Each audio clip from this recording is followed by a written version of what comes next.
Welcome back. You know, Japan is renowned throughout the world as being a safe place to live.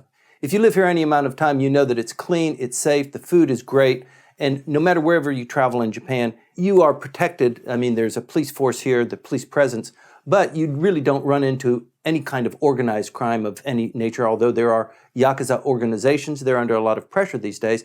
Well, Michael, something incredible happened this week that kind of cast a real pall over organized crime not existing in Japan. Well, the organized crime is organized in the way that would require the crime to happen. Let's recap. Okay. The convenience stores of Japan have, as part of their many functions, they're much more than just stores where you buy your beer or buy something that you forgot to buy. You take your laundry, you pay your bills. You pay your bills, you do banking there. Mm-hmm. They have bank ATMs there. Incredible. Is the 7-Eleven system, is the convenience store system as developed anywhere in the world as it is in Japan? I have no idea whether it is, and most likely not. That you can bank with any of the nation's banks and pick up parcels. You can do anything at a Conbini. Well, it seems that someone decided that they were the really convenient place to do a bank robbery. Yes.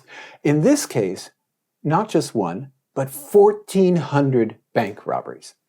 Over a 2-hour span, somehow, criminals working with forged South African bank cards went to the teller machines inside Japan's convenience stores.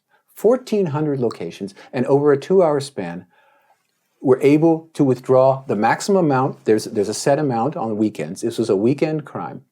That they withdrew the maximum amount and they moved on to the next ATM in the next convenience store and were able to absolutely knock out a South African bank in an extraordinary organized crime spree. And they're going to be looking, of course, there's of course cameras all over the convenience stores, so they're going to have a look at who these criminals are. But most likely, since this was done on a Sunday, I think was the date, the criminals have long since left the country, and who knows where they are now. Well, who knows? I mean, it's probably homegrown. I mean... No, that'd be ridiculous, because they'd have the camera footage of them. Every one of these persons has to go physically into these places. And unless they're all wearing makeup or some kind of wig or something, they're going to be recognized. That's too many people. I mean, how are you going to fly so many people in from South Africa or Biafra or who cares where, even on a tourist visa, give them a couple of bank cards, go to the convenience store while you're there, hit 6 of them in the neighborhood while you're out for a walk on Saturday?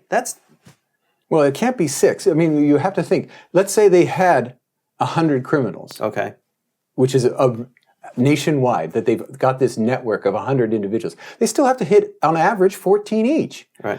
Goodness. And again, over a 2-hour span. Just physically getting from one of these places to another, it's going to take that amount of time. So it's not clear that this was not done by internal, local Yakuza forces and it was something from outside that was infiltrated? Well, first of all, how would the Yakuza forces get South African bank cards?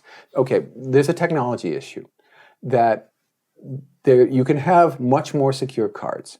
The cards that were used are cards that use magnetic strips on the back. And you can have cards with their IC chips in it, which are much more secure. Right. And there's been a push in Japanese banks to use IC cards. But that has not been extended to the convenience stores. And someone, somewhere, picked up on this. Right. And found the loophole in the otherwise much more secure system was the convenience stores and their banking capacities. This is organized crime at a very, very high level. And at a very, very high level. And inside job as well. And maybe there was the information from someone within the system. Well, you've got to make the cards as well. But the thing is, they could have been made in South Africa, brought in a suitcase. They don't look like anything wrong. And then you distribute them to the individuals, and those individuals can be here on a short-term basis. They go. They do a very simple banking action. They go, they take the maximum out, which I believe is 500,000 yen per transaction, per bank account. You take 500,000 yen, boom, you go to the next place for another 500,000 yen. And so you're picking up basically $5,000 US, right? Every time you're going from one place to the next. And at the end of the day, you've got a pretty, or in this case, in 2 hours, you've got a pretty good stack of money. Cash. And then you just put them you get back on a plane and you're gone. And again, whoever did it was incredibly organized. Right. If they did it domestically, there are going to be a lot of dumb idiots in Japan who are going to be arrested. But so far, we've heard nothing. Okay, what's the total take? Total take, 1.4 billion yen. In $13 million. That's a tremendous haul for 2 hours worth of work. It's not bad. And it doesn't. And even if you're sharing it with 100 people, it's not a bad sum to share. Who's the loser? Who's the loser? The loser is the bank in South Africa that got hit. It was hit on the Sunday, so they didn't get any idea of anything was wrong until they opened up their accounts and whew, it was gone.